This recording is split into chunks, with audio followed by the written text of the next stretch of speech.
Welcome to another episode of RevFit Radio. I'm your host, Sean Garcia. This is the podcast dedicated to bringing health, fitness, and wellness to the people. Our goal, empowering you all to understand your body, treat it well, and give you the tools to become an agent of change in your community through helping others. Let's move together.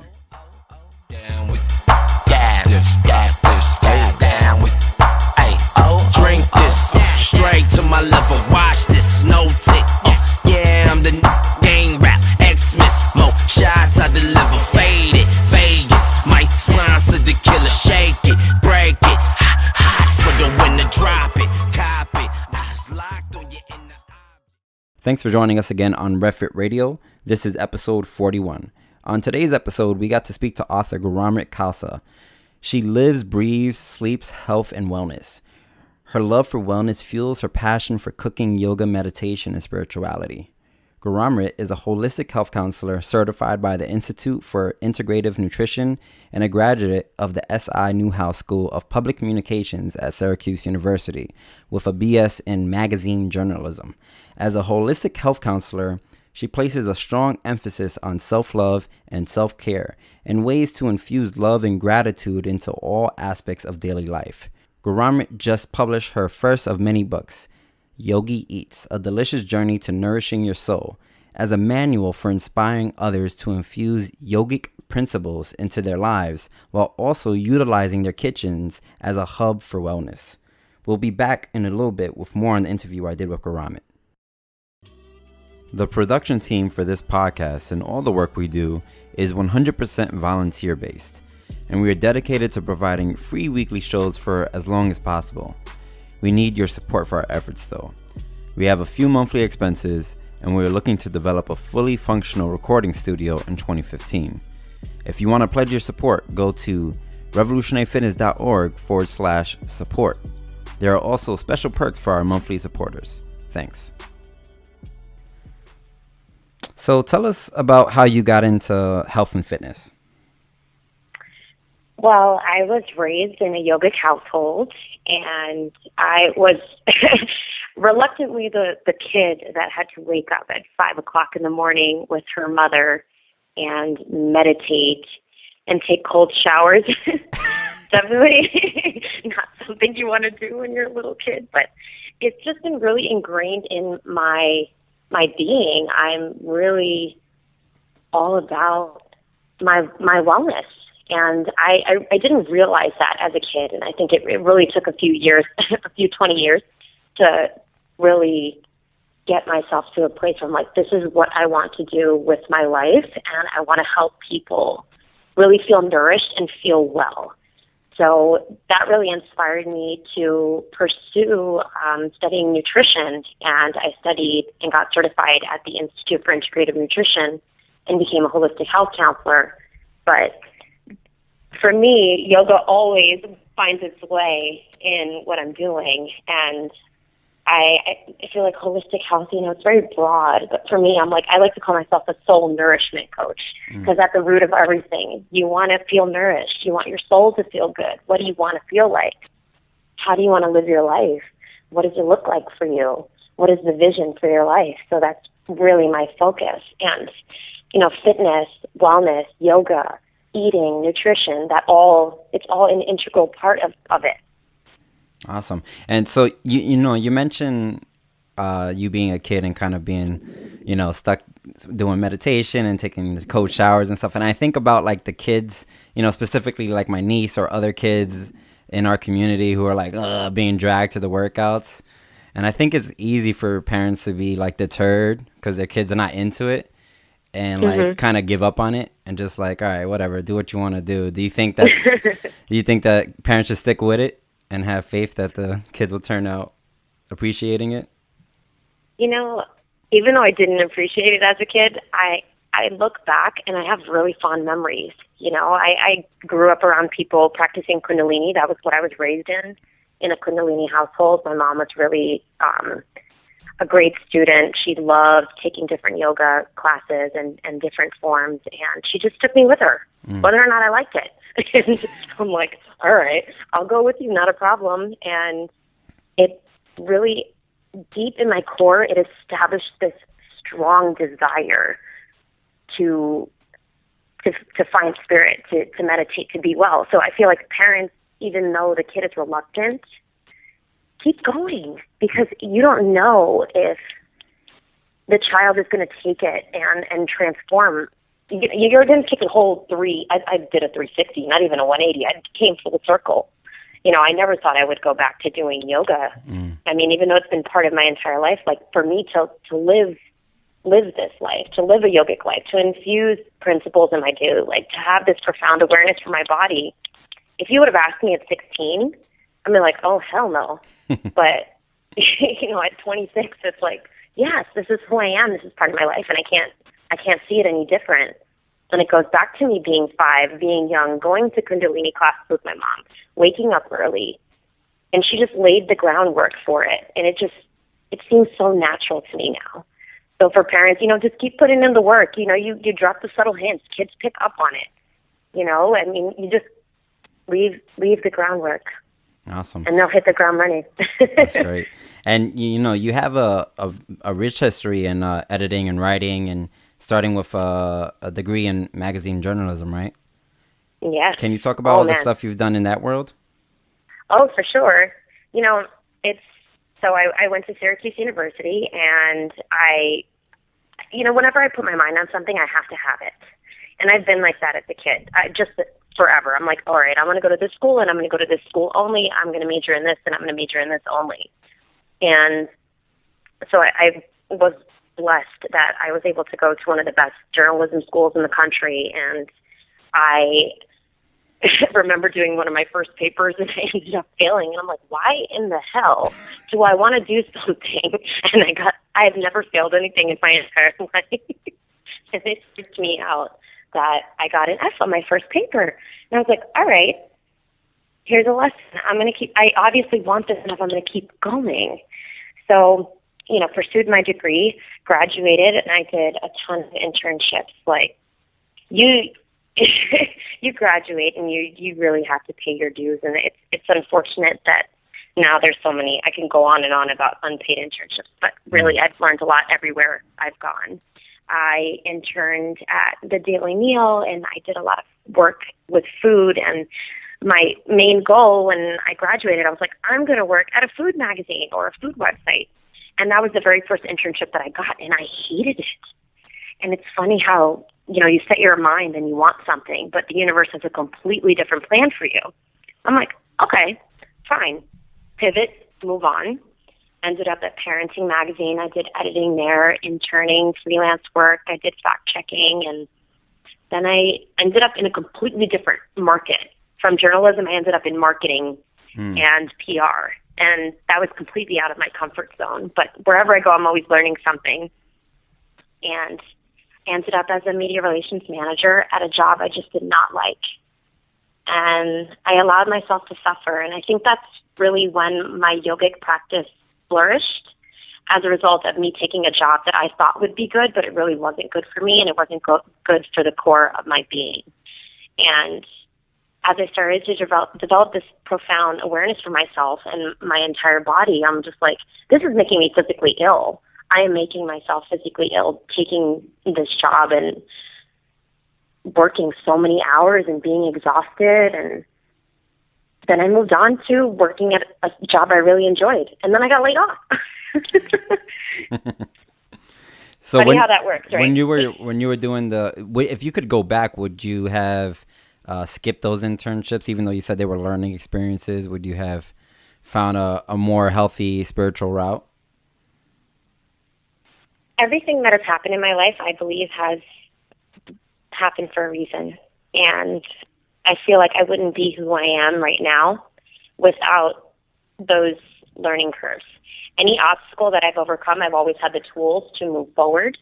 And I feel that I'm a little overly persistent, I have to say. I don't like taking no for an answer, and sometimes I do. I don't recognize the signs when something's toxic. I mean, I believe that does come with age, age and wisdom. But I feel like if at the gut, it doesn't. I would say to trust my gut more often. That would be the only thing I would tell my younger self.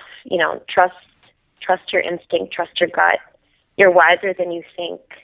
If you have to walk into a place or a situation or an environment or be with a person and you have to take so many deep breaths to tolerate it, if you have to tolerate it or force it, it's probably crap. And your inner being, I always focus on, your third chakra, your force, your life force. If that, you get those weird butterflies and it feels uncomfortable, it's not right. Right. Well, and a lot of people listening are probably in those kind of exploitive, kind of stressful, toxic situations, especially when it comes to work. What do you say to, your students or your clients who are in these kind of places? How can they find balance? I like to call it, you put on your spiritual condom. Nice. Sounds vulgar, but it's true. You want to protect yourself from the stuff outside. And you want to preserve your being. And I feel like if you find peace, if you find peace within yourself, you will find peace outside of yourself. And one thing that I tell myself, and I also tell my clients, is the only thing you're in control of is how you perceive a situation or an environment or a person, how you react, and how you feel. That's the only thing you can do. You're in control. You decide. So if you want to go into an environment and you're like, ugh, this sucks, I hate this, I don't want to be here, you are going to create more of that. It's toxic. So when you release this attachment to this idea that this place is horrible, this negative perception, and you're like, I'm doing the best that I can where I am as I am, and I'm supposed to learn something here. If something better is coming, please, universe, guide me. It will show up. It's interesting because when I was at that one job that I really disliked as a media relations manager, the more I disliked it, the longer I was there. I had interviews for other jobs. I was, sneaking off to do interviews and meet with new people. But none of those opportunities flourished. And I realized it was because of me. It wasn't that I wasn't qualified. I didn't establish a peace with the environment that I was in. All I was doing was like, ugh, I hate this place. I don't want to be here. I don't like these people. They don't treat me right. And I had a thought. I'm like, you know what? I don't need to be attached to these ideas. I don't need that. Why do I need that? How is this serving me to be upset and not like my bosses? I mean, they're not going to change. How I can change? I can change how I react to them. I can, change my responses. I can be at peace. This is where I am right now. And then, like a couple of weeks after I had this change, I got a job offer somewhere else. All right, cool. Dope. All right, let's take a quick break, and then when we come back, we'll talk more about the work you do specifically around promoting yogic life and your new book, Yogi Eats. We'll be right back.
All right, so we're back here on RevFit Radio. So when we left, we were talking a little bit about your history and kind of how you got into the work and also your journey and how you've dealt with it and also how you use your lessons to talk to your clients.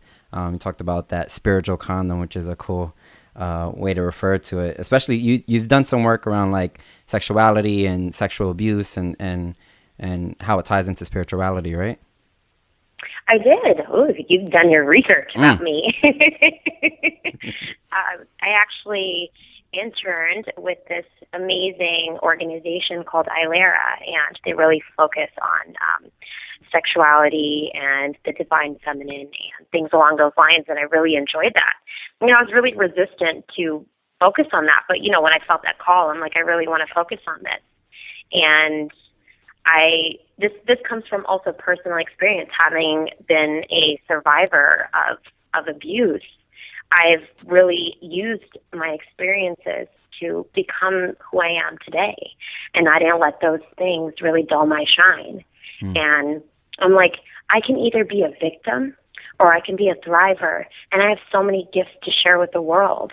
And I have used, my yogic practice. I have used, my experience with that internship that I had, where I got to meet, young girls and talk to them about sexuality, how that's important, how, religion falls into sexuality as well.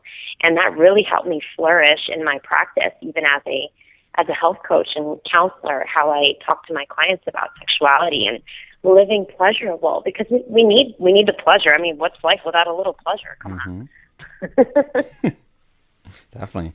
Cool. So when I first found out about you, I think it was via Instagram. I think we were Instagram co-followers, like followed each other on Instagram via like different yoga challenges or something like that. I think that's how we first connected. Yeah. Right? Yeah. Yeah. So can you talk a little bit about, we were kind of talking offline before the show about social media and being connected via social media and, the pros and cons of it. But can you talk about, I guess, Instagram, first and then other social media, how it's kind of helped you and how, maybe it's, sometimes you feel like you need to take a step back from doing too much of it. What's your experience been like?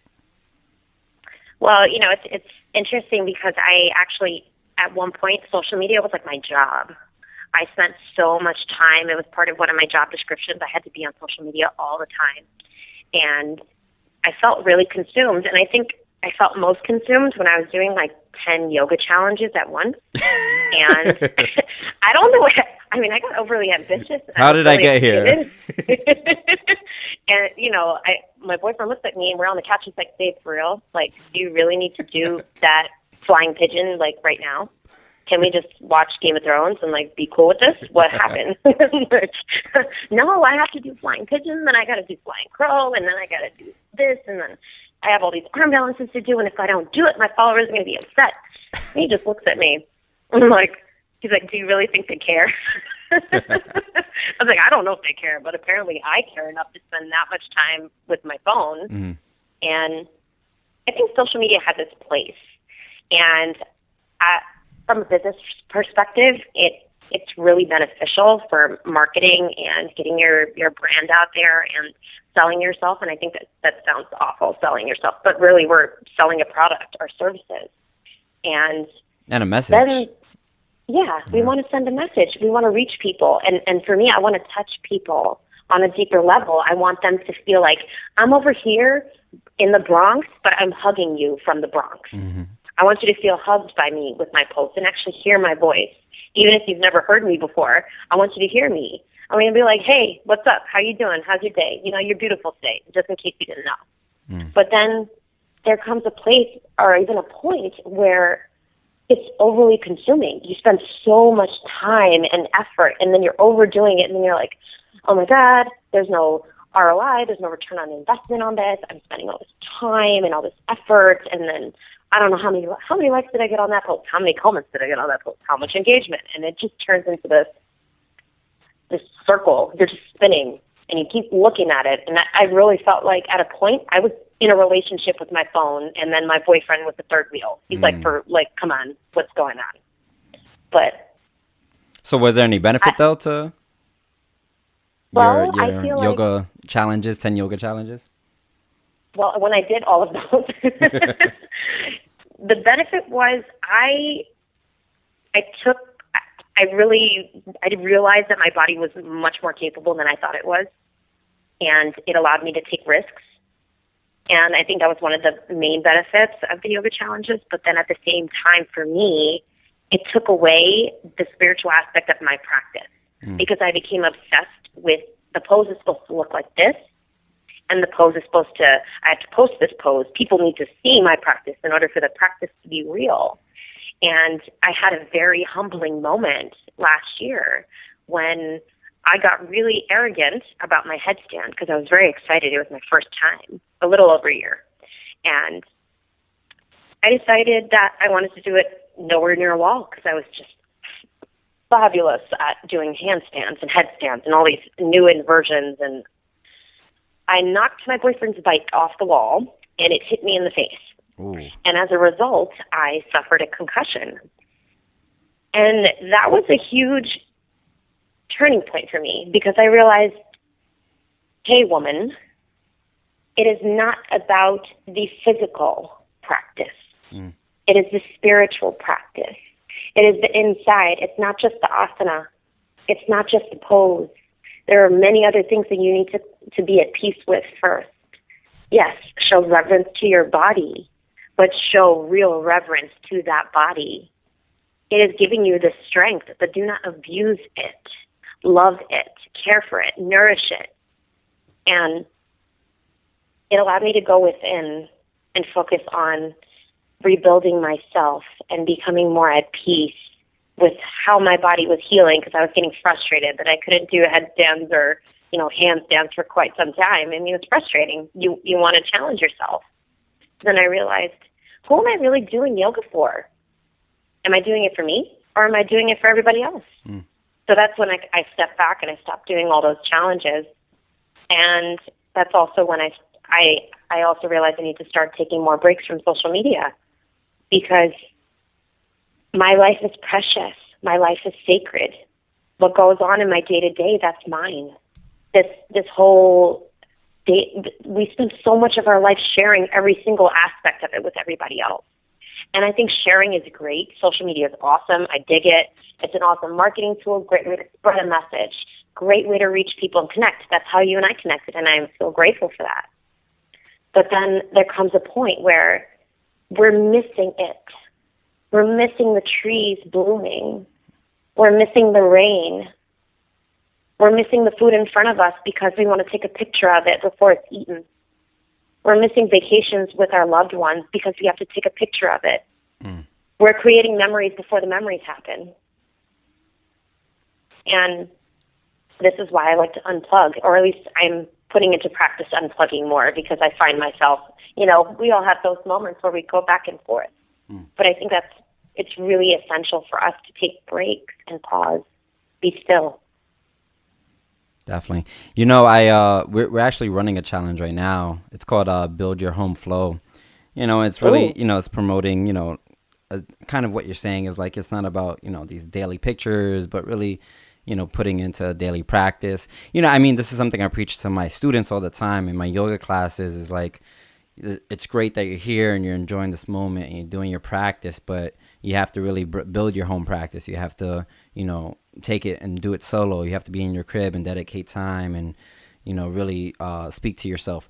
But also, too, like you said, Instagram can be, or other social medias can be a great introduction for people into yoga, into nutrition, into all these aspects of health and wellness. And it's very beneficial to reach people on that level. But I also was finding with a lot of these challenges, like, why is day one a handstand? Like, it's like they're like trying to top one another. We've been very mindful of our challenges to keep it real basic and to, do a progression throughout the challenge. And some people find it boring and some people don't dig it because we kind of go at a slower pace than these other challenges, which are doing like, these crazy poses that, most people can't do. I would say like 90% of the people who are doing it probably shouldn't be doing it. And it just makes me question, like, like exactly what you said. Are you doing it because you're really trying to promote this yoga life, or are you doing it because you're trying to get more followers and some more likes? And then people are doing it like on cliff sides and half naked, and I'm just like, all right, this is becoming something else. Those are the best ones. Yeah, they're getting the most likes. I need to take my shirt off more in these photos. That's what it tells me. It's like, wait, we have to stop what we're doing. Let me stop and do a handstand on the dinner table, because everybody needs to know that I could do a handstand on the dinner table.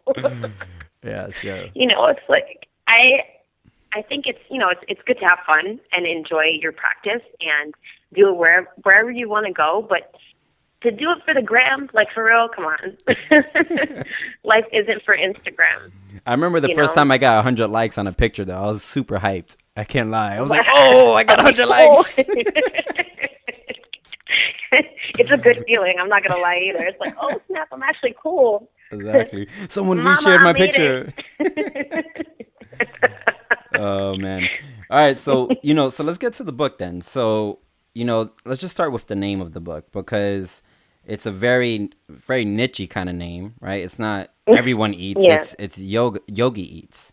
So talk a little bit about the book, what the motivation was, where it came from, the name of, the name choice and all that stuff. Kind of what's the background behind this book? Okay, so funny story.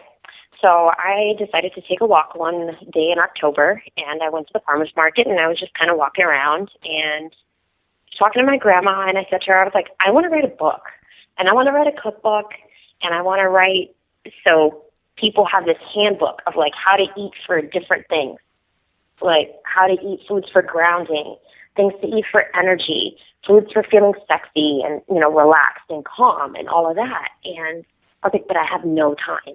Like, I'm exhausted. I was working on the job that I really enjoyed. That same day, not even 2 hours later after saying this, that I had no time, I got called up to HR, and they're like, sorry, you've been let go. And I'm like, okay, all right then. Like, thank you, universe. I asked for time, and I got time. And a week later, I was like, what do I want to call this book? I'm like, well, I don't like to say that I'm a yogi, but I feel like these are things that yogis would like to eat. Yogis have people who practice yoga and infuse yogic practices into their day-to-day life. They have a profound awareness for their body and appreciation, or at least I hope so, and they're developing it, through the asana, through the meditation, through mindfulness and meditation and consistent practice of kindness. You're doing kindness to your body by nourishing it on a deeper level. So as yogis, as practitioners, I guess, of yoga, we need to eat good to feel good. And I think we all know that. And I think I got even more awareness of it as I practiced more lovingly throughout the last couple of years. And I felt like we really need this awareness. We need someone to tell us, like, if you want to feel this way, you can do this through movement, and you can do this through food. And that's why I weaved mini yoga flows into the book, because I feel like they go together. Food is yoga, breathing is yoga, everything to me is yoga, because yoga to me is awareness and having presence in your body and reverence for everything. So I'm like, I have this strong appreciation for food and cooking. For me, cooking is my meditation.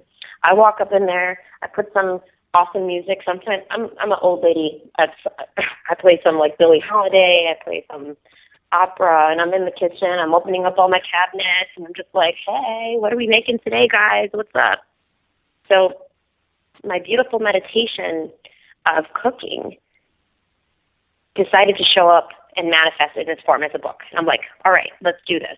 So I gave myself a very quick deadline of January. So I put this together within 3 months. And I was like, I need a designer. Designer showed up right away for me.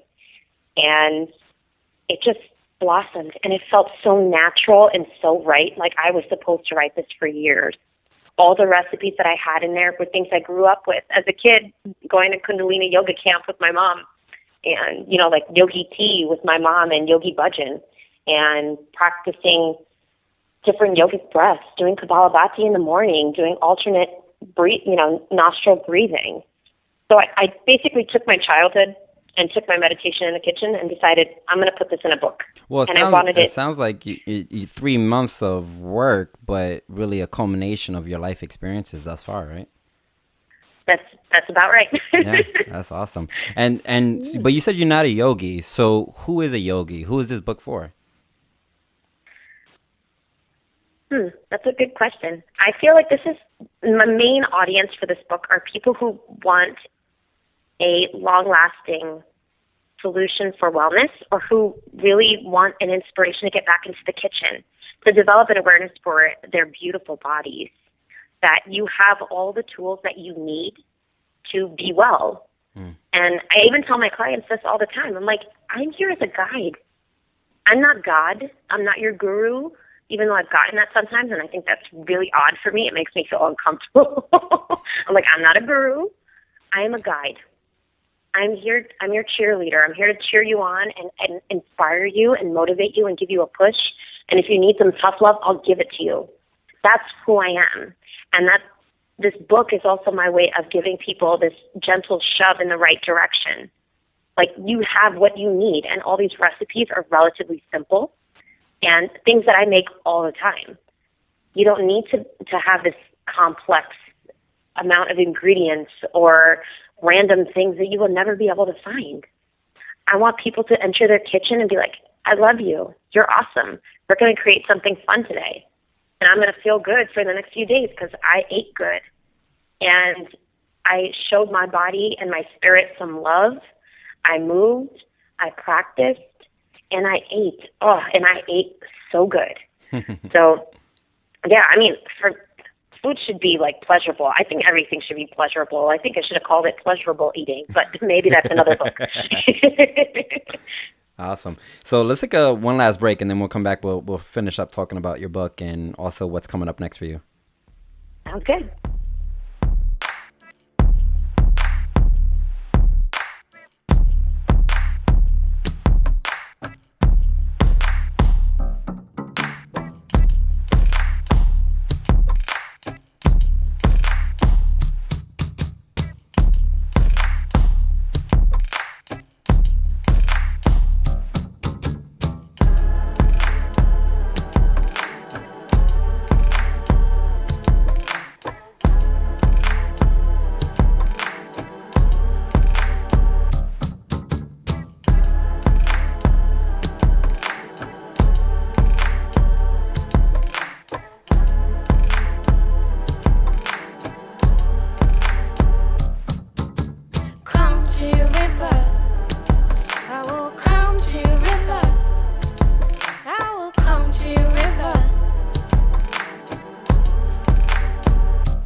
to your river.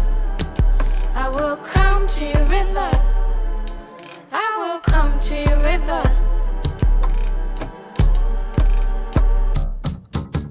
Come to your river. Wash my soul. I will come to your river. Wash my soul. I will come to your river. Wash my soul again.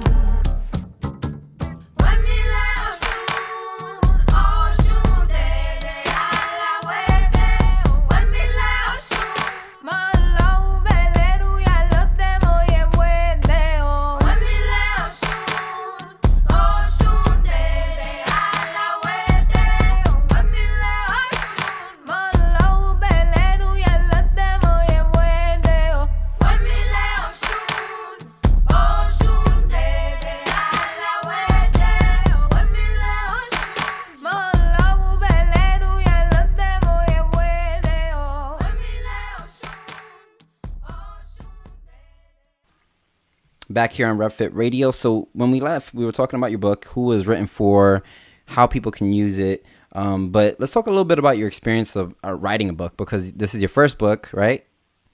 Oh, yeah. Yeah. So what's it like to have your first ever published work? And also, did you do it the traditional way? Did you get a publisher, or did you self-publish? What was that process like? Well, when I decided that I wanted to write a book, I had no idea what I was doing. Even though I have a lot of writing experience, editing experience, I was just like, I'm going to write all of this stuff down and then figure it out later. So I gave myself a deadline to write all of the copy for the book, and then every single day I had a recipe that I needed to redo and photograph, and my boyfriend is awesome at finding ways to pose food photos and tell me I'm not doing it right. Like, no, those cookies would look better over here, or why don't you try this? So he was definitely an awesome help, because for me to do the photography, the writing, the cooking, the testing, that's exhausting. So was he able to do some testing too? Was he your...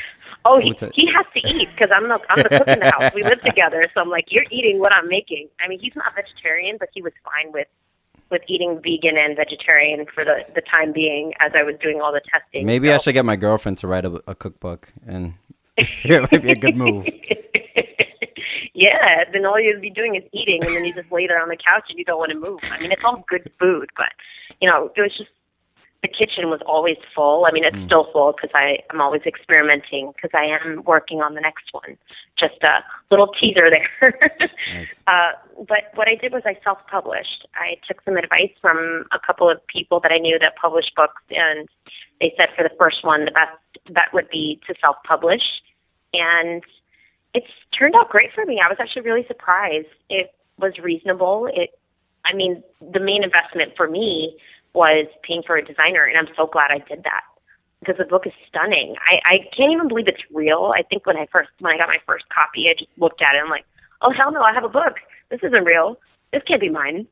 And my mom was with me one day. We're walking down the street, and she opens my purse and takes out my book. It's just like, Mom, baby wrote a book. And I'm like, listen, we're walking down the street. It's like, you can't do that. But it's an amazing thing to actually have something that's yours and it's tangible and can be in someone else's kitchen. And when people send me pictures, I'm like, oh, it's real. It's really real. And I know it's real because I wrote it, but it's real that people are using it and making things and really enjoying what I have put there. And these are things that I eat all the time. And I'm like, yay, I'm basically cooking for you, but not really. But you have my secrets. And, yeah, definitely. And so it's, from my understanding, it's almost 100% vegan, or is it all vegan, the book? It's about 90% vegan. You got some cheese in there and stuff like that? Yeah, there's one or two recipes with cheese, and that's very rare that I'll have that in there. And then I do have ghee, and for me, ghee is very important to me, just as an Indian.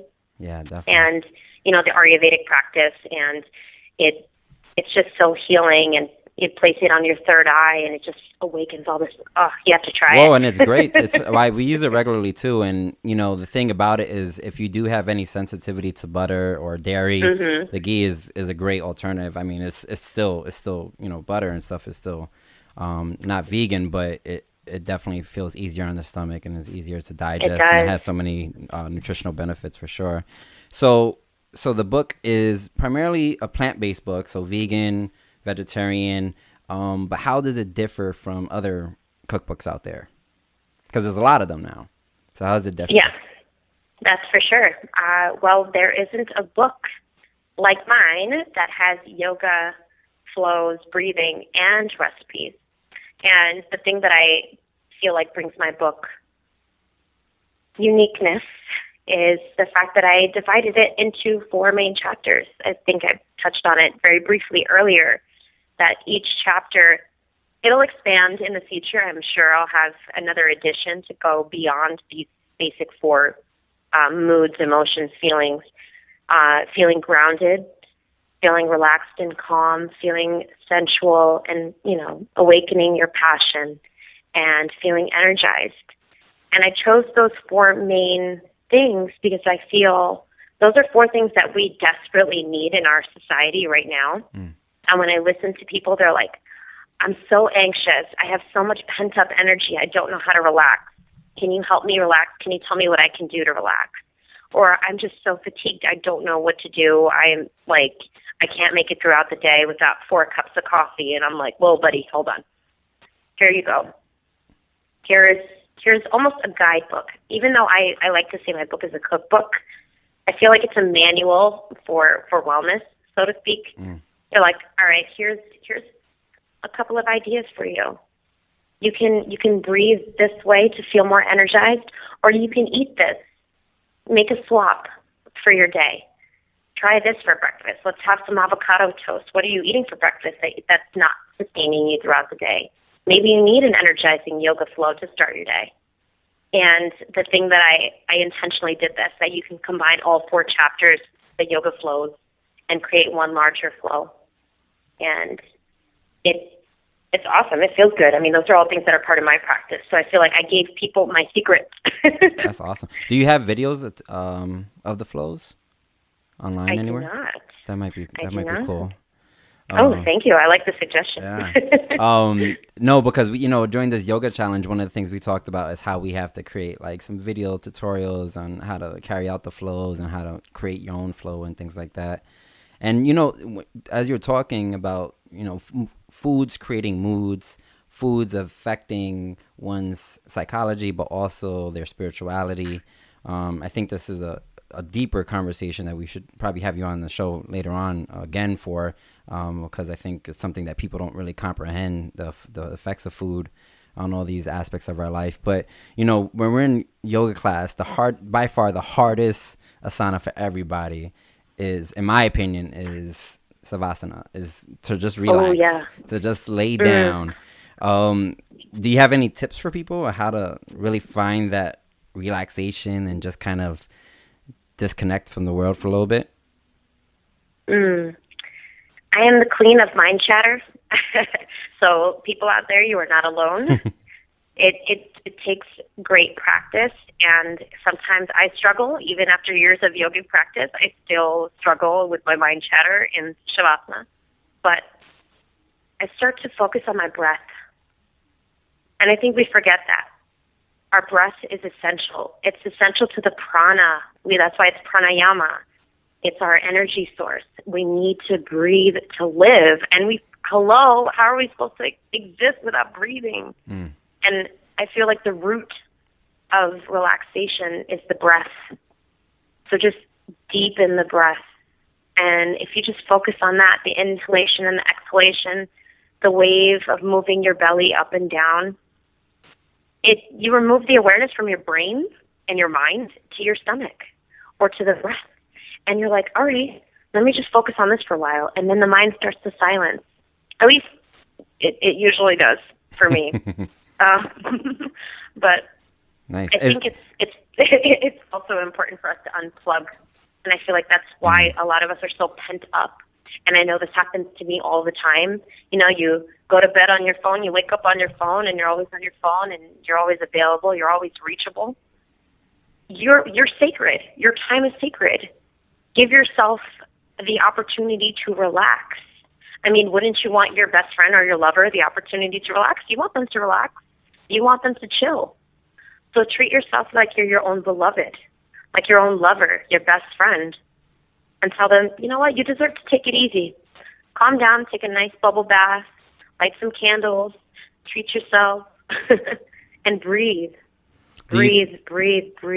Yeah. Do you think a component might be that people either are fearful or unsure on how to deal with themselves, how to deal with their own thoughts and be alone? I really agree with you there. I totally agree. I really do. I was there. I know what that's like. And I think that's what's made it easier for me to relax, not completely, but sometimes we are avoiding relaxation. We're avoiding being one with ourselves because it's scary. I mean, who wants to hear all the stuff that you went through before, or all those random memories that you don't want to remember, and moments where you're just like, oh God, I don't know if I like myself. I don't know if I want to be with myself. Why does that person, that unnecessary mind chatter, it happens because we're afraid to be with us. And this is why my yoga practice has really helped me fall in love with myself again. You have to fall in love with yourself. And getting silent and facing those demons and those things that you don't like helps. You have to get through the murk to see the light. And I say this a lot. This is like one of my favorite things. We're like the lotus. No mud, no lotus, right? I mean, it's a beautiful flower. And we're all beautiful flowers. We're just underneath the surface right now. We're underneath the murk, the muck, the mud, the crap, the stuff we don't like. But if we allow ourselves to just be in it for a moment, be like, this isn't real. I don't need this. I can move forward from this. And you burst forth stronger, more beautiful than ever. Very cool. So back to the book, is there, that you put the flows in there, kind of attaching them to these recipes, and is there, would you say, an ideal kind of way to eat when you're, prepping for your yoga practice, or, coming out of your yoga practice? Is there an ideal way to eat around those things specifically? Okay. Well, for me, when I go to practice, I prefer to do it on an empty stomach because my best time for practice is in the morning, and that's just me. I know some people that practice best in the evening, but I feel you get the most benefit from your practice by eating light. So something very simple. If you really are in dire hunger, please eat, but I feel like it blocks the energy flow and the connection between all your chakras if you're blocked with the food. So for me, if I'm going to practice, I usually just do in the morning. I do warm water with lemon or, with apple cider vinegar, and that just helps me move everything through. And I feel so much better when I'm done practicing. I feel even more awake than I did when I woke up. And if I'm doing like an evening class or even post-class, protein is really important. Trust your body. Your body really knows what it needs. So I'm not a huge fan of telling people, like, this is the only way to eat. You really know your body best, but show it reverence and do it good and eat well. I really am a huge fan of smoothies if you're going to do it in the morning, if you're going to go to a class. And I know some people do treat yoga as a fitness practice. Mm-hmm. So do a smoothie. Something light, refreshing, delicious. Put your, avocado in there. I like to do that instead of banana for more sustained energy. Mm-hmm. Nice, healthy fat. Lots of greens, spinach, kale, coconut water. Nice way to reestablish the electrolytes because that can be fueling and refueling. So it balances both ways. And if you want to add some berries in there, that's great too. So you get energy for your practice, and then you have way for you to recoup. And I'm a fan of hemp protein. I don't know about you. I like my hemp protein. Yeah, I do hemp. I also I have a bunch of proteins that I try, but always plant-based. And yes. Vega puts out a lot of good products, but they're kind of pricey. So sometimes I just go to Trader Joe's and grab that $10 hemp. And that's a good one. I mean, I'm all for it. Eating well does not have to be expensive. Yeah. I don't believe that. You don't have to go and buy organic everything, but just, do the dirty dozen. We can have a whole conversation about that. But, make mindful choices. If you can get fresh, get fresh. If you want to get hemp protein, get it. If you can get it at Trader Joe's, get it at Trader Joe's. If you want to go to Whole Foods, go to Whole Foods. You don't need to break the bank to live well. For sure. Just show your body some reverence. It'll love you for it. It holds you, for crying out loud. I mean, this is what you got. Love it. So your book's been out for a couple weeks now. How can people get access to your books? My book is available on Amazon, and it's also available on Barnes & Nobles, which is awesome. I'm really excited about that. Yeah. Is it in the stores or on their website? It's on the website, but I'm working on the stores, so I'm very excited about that. And I have a few workshops and signings as a result of the book, and I'm really thrilled to be able to share it with more people. Yeah, that's awesome. And you have the Kindle version as well, so people can get the ebook, right? Yes. And are you planning on doing an audiobook at all? Oh, that's a good question. I mean, I don't know if people maybe they want to hear me talking to them while I'm cooking, but the way that I wrote it, the style is as if I'm talking to them anyway. So that's a good idea.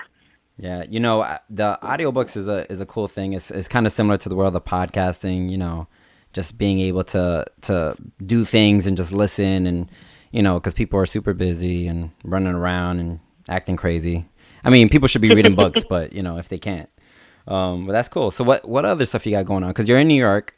You're in and from the Bronx. So do you do any kind of workshops? Do you have events that you do? Do you teach classes? What kind of stuff are you doing? Yeah, I actually have a workshop tomorrow. I've partnered with Athleta. They are a female fitness store, and I'm doing free events with them. And one of the things I'm doing is really focusing on the kitchen and the pantry and how to establish a loving relationship with your kitchen. Excuse me, got a tickle. I'm doing more workshops on food-mood connection, so I have stuff like that going on at women wellness centers, and I'm also doing an event at Namaste Bookshop in the city, so I'm really excited about that. And where can people find out? Do you have it on the web? Do you have it on your site? How can people find out about that stuff? Your Facebook page or something like that? Yeah, I'm pretty good about cross-promoting everything, so I've been putting it in my newsletter. I do a bi-weekly newsletter. I'm also posting everything on Instagram and Facebook and texting people. Hey, come. Please come. Awesome. And we'll definitely get the link to your website and the place where they can sign up for your newsletter, so we can drive people to sign up for your newsletter and try to make it out to your events. We'll have that all in the show notes so that people can check that out. And so you said you were thinking about another book. Is it too early to start talking about it? It's never too early. I'm really about it because the moment I finished with the first one, I started writing the second one. Very cool. So I think I mentioned earlier that my boyfriend is not vegetarian, and I'm pretty sure that there are a million other couples out there that are dating non-vegetarians, and they have no idea how to cook for them. That'd be an interesting show, just in general. Yeah. And for me, my love language is cooking, and my meditation is cooking. So for me, I want to be able to create loving meals for him without judgment, but without a lot of complication in the kitchen either. So my book is going to be a his and hers style, cooking primarily vegetarian, but also being mindful of your meat-eating lover, your significant other who is an omnivore. So it's all healthy, delicious, easy meals, and I'm going to take a little longer on this one because I have a lot of testing to do. But it's in the works, and I'm aiming for January of next year. Very cool. Yeah. So we'll definitely get you on again for that, but hopefully we get you on sooner to talk about some of the other things we discuss in this show, just kind of elaborate on some of the stuff we were talking about, because I think we could get you on this show pretty often and get you connected to the community. So thanks so much for coming on this time. Oh, I'm so honored. I'm so grateful to be part of this and to talk to you. You're awesome to talk to, and I hope people feel inspired to get into the kitchen and enjoy their life. I mean, like I said a million times, life should be pleasurable. Let's find the pleasure. Let's do it. Awesome. Thanks so much. We'll make sure we push everybody to buy your book and to find you on social media, and connect with you when they can on social media. and Happy to connect. Yeah, for sure. All right, cool. And we'll get you on here soon. Thanks so much. Thank you. All right. Peace. That's it for RevFit Radio. Thanks again for listening. And remember, a new episode comes out every Tuesday. Subscribe in iTunes or Stitcher to get it automatically delivered to your smartphone or device.